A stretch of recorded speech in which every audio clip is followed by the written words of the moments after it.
Panuakil Sindh public service commission जे इंतज़ामनि हेठि local government खाते सिंध जे municipal officer तौरु भर्तीअ लाइ इम्तिहान ॾींदड़ उम्मीदवारनि जो पंहिंजे हक़नि लाइ सखर प्रेस क्लब आॾो एहतिजाजी मुज़ाहिरो। इन मौक़े ते मुज़ाहिरीन जे अॻवाननि एडवोकेट तारिक मुबिन, ख़ासकली इंजीनियर नवीद कल्हड़ो, उसामा मीराणी, मखदूम मुदस्सिर, आमिर मेमण, उम्मीद कुमार ऐं ॿियनि जो चवणो त लोकल गवर्नमेंट खाते में 17 स्केल जे म्यूनिसिपल ऑफिसर जी भर्तीअ लाइ सिंध पब्लिक सर्विस कमीशन जे इंतज़ामनि हेठि लिखत वारो इम्तिहान ॾिनो ऐं सुठे नंबरनि ते पास थियासीं, जंहिं बाद असांखे नज़रअंदाज़ करे सियासी बुनियादुनि ते सिफ़ारिशी माण्हुनि खे भर्ती करे असांजे हक़नि ते धाणो हयो वियो आहे।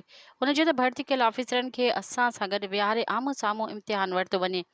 जेकॾहिं फेल थी वञूं त पोइ असांखे नौकिरी न ॾिनी वञे। बाक़ी असांजे हक़नि ते धाड़ो हणी नाअहल माण्हुनि खे भर्ती कयो वियो आहे, जेका सरासर नाइंसाफ़ी आहे। हुननि आला अख़्तियारनि खां अपील कई आहे त मामले जो नोटिस वठी खेनि हक़ ॾेई पखिड़ियल बेचैनी ख़तमु कयो वञे।